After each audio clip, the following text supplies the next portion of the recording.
오늘 피플 인사이드 통해서 연예계 소식도 들여다보도록 하겠습니다. 스타뉴스의 윤상근 기자 나와 있습니다. 어서 오십시오. 안녕하십니까. 네, 안녕하세요. H.O.T 얘기부터 해보도록 하겠습니다. 17년 만에 재결합한다고 해서 후끈후끈합니다. 이게 언제 모여서 언제 또 공연을 하게 되는 건지 일정부터 한번 얘기를 해주시겠어요? 네, 일단은 2월 15일이고요. 예. 이날이 보니까 설 연휴 첫날인 걸로 알고 있는데, 네. 이날 이제 MBC 무한도전이라는 프로그램에서 토토가라는 특집으로 이제 진행된 것을 세 번째 시즌 컨셉으로 예. 이제 멤버들이 특집 무대를 꾸민다고 전해졌습니다. 예. 딱 제 나이 또래 이제 위아래로 H.O.T 세대인데 당연히 네. 기대감이 높을 수밖에 없습니다.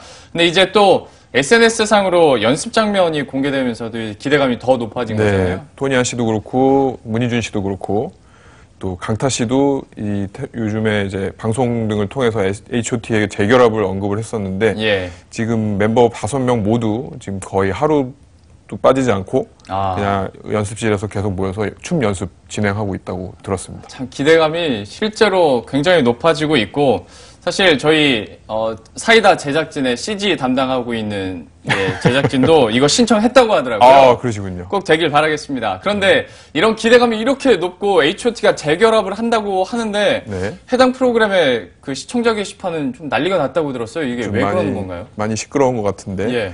아무래도 이게 기다리는 팬들이 워낙 많다 보니까 그런 것 같은데요. 네. 일단은 날짜 일정부터가 조금 불만인 분들이 많으신가 봅니다. 일단은 이제 지금의 H.O.T 팬들 그때 당시에는 10대였지만 지금은 이제 30대에 이제 접어들이시고 예. 워킹맘이시고 또 며느리가 돼 그러네요. 있는 상태인데 이제 설 연휴 첫날에 공연을 하다 보니 이제 이때 되면은 이제 아무래도 설날 준비를 하느라 바쁘실 와중에 공연을 하다 보니 아무래도 좀 이 부분에 대해서 좀 아쉬움을 토로하시는 분들이 많으신 것 같습니다. 생각해보니까 그러네요. 다 이제. 그럴 수 있다고 생각하는 것 같습니다. 그것도 이제 간 며느리 되신 분들이 많을 텐데. 설 연휴 첫날에 이렇게 잡아버리니. 당연히 불만이 있을 수밖에 없고. 그렇죠. 800석이다 보니까 이게 너무 작다. 옛날에는 잠실 주경기장 다 꽉 채웠었으니까요. 좀 이런 불만이 있을 수 있겠네요. 그래도 좀 긍정적으로 해석을 해보자면 지난번 잭스키스 같은 경우에도 토토가 이후에 YG와 계약을 하면서 또 활동을 이어갔잖아요. H.O.T도 좀 그럴 기대감은 전혀 없나요? 일단은 그렇게 되려면 멤버분들의 이제 그 활동에 대한 입장이 다 이제 결론이 나야 될 텐데 아직은 이제 그 무대 서는 거에 대한 합의만 본 상태라 그리고 이제 문희준 씨 같은 경우도 소속사를 이제 토니아 씨랑 이재현 씨가 같이 있는 소속사로 옮기긴 했지만 그것만으로 H.O.T의 재결합을 다음 행보를 좀 확인하기는 좀 시기상조인 부분이 좀 있는 것 같습니다. 아직까지 계속 활동이 연속성이 있을지는 저희가 장담할 수 없겠습니다만은 17년 만에 재결합한다는 것 자체로 큰 이슈와 관심이 되는 것 같습니다. 한번 기대를 해보도록 하겠고요. 두 번째는 김국진 씨와 강수지 씨의 결혼이 임박했다라는 소식. 이것도 참 이 두 분 왜 그런지 모르겠는데 국민적인 절대 지지를 받고 있잖아요. 결혼에 대해서. 지금 상황이 좀 어떻습니까? 지금 안 그래도 이제 불타는 청춘이라는 프로그램에서 같이 또 출연을 하고 계시고 또 공개 열애도 이제 인정을 하신 입장에서 최근에 강수지 씨가 이사를 한 부분 때문에 아무래도 이제 결혼을 준비하시는 게 아니냐 이런 입장이 됐는데요.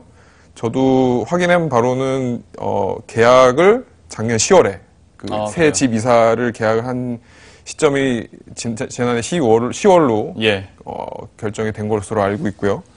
그리고 이제 지금 이제 강수지 씨가 인테리어 사업도 같이 하시다 보니 본인의 집을 인테리어 중이시라는 것도 확인이 됐습니다.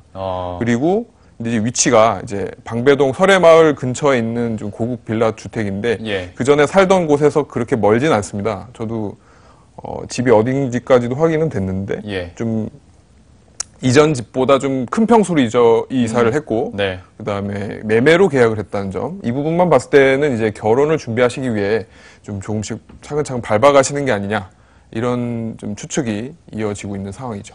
70평대 복층 빌라면 혼자 살기에는 너무 그렇죠. 크니까요. 한번 기대를 해보도록 할 텐데 당사자들은 좀 어떻게 얘기하고 있습니까?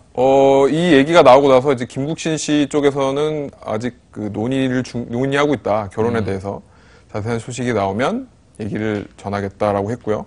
강수지 씨 쪽에서는 아직 별다른 입장은 없으신데 예. 이제 두 분이 출연하는 그 프로그램의 제작진 분 얘기를 들어보면 아직 날짜는 결정된 건 없고 예. 근데 이제 어쨌든 그런 부분에 있어서도 전달을 주겠다라는 식으로 또 제작진의 얘기를 한 것 같습니다. 알겠습니다. 두 분의 결혼 소식도 저희가 기쁜 마음으로 한번 기다려 보도록 하겠고요. 네. 마지막으로 역시 이거 최근에 나왔던 이 이슈이기도 한데 이준호 씨가 이제 억대 채무를 갖고 있었는데 네. 양현석 대표가 변제를 해줬다라는 게 있었어요. 좀 네. 어떻게 된 건지 개요 한번 설명을 해주시죠.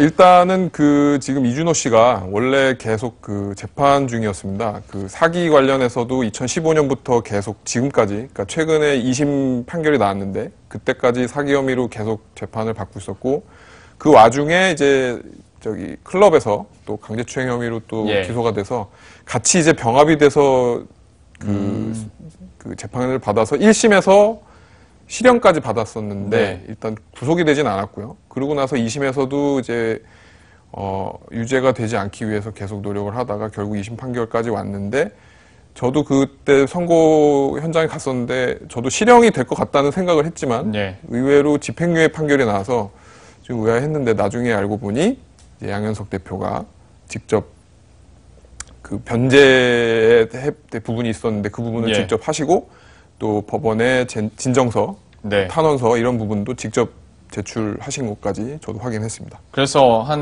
제가 알기로 한 1억 1억, 만 원 정도 되는 채무를 변제해 준 걸로 알고 있고 얘기를 해주신 것처럼 네. 탄원서까지 제출을 했다고 하는데 사실 지금까지 저는 언론 내용들만 봤을 때 두 분이 그렇게 긴밀하게 가까이 지내거나 연락하는 사이는 아닌 걸로 알고 있었는데 네. 어떻게 이렇게 돕게 된 건가요?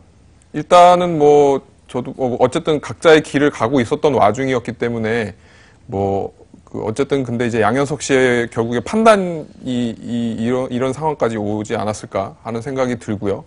근데 이제 양현석 씨가 직접 이준호 씨한테 연락을 한 것은 아닌 걸로 확인이 됐고, 예. 그때 이제 담당 법무팀을 통해서 변제를 해주겠다는 연락을 직접 취한 것은 맞고. 그래서 이렇게 해서 그 대신 이제 차용증까지 작성을 하는 조건으로 채무를 하겠다, 변제를 하겠다 이렇게 전달이 된 것으로 보입니다. 어쨌거나 현재 상황에서 봤을 때는 이준호 씨가 굉장히 또 고마워했겠네요. 네, 그렇습니다. 저도 사실은 그때 2심 판결 끝나고는 이런 부분에 있어서 다른 말씀을 안 하셔서 예. 그런 얘기를 전혀 몰랐는데 나중에 이제 한 매체한테 이제 얘기를 한 것만 봤을 때는 되게 고맙다, 정말 감사하다는 표현한 것까지도 저도 확인이 됐습니다. 예, 이렇게 해서 또 양현석과 이준호 씨에 대한 연예계 이슈까지 함께 살펴봤고요. 2주 동안 안 좋은 소식들이 연예계에서 좀 많았는데 오늘은 훈훈한 소식들이 많아서 또 좋은 것 같습니다. 스타뉴스의 윤상근 기자와 함께했습니다. 고맙습니다. 감사합니다. 네, 저희들도 여기서 인사드리도록 하겠습니다. 계속해서 성공 투자해 나가시고요. 또 주말 편안히 쉬시고 저희들은 다음 주 월요일 이 시간에 다시 찾아뵙도록 하겠습니다. 시청해주신 여러분 고맙습니다.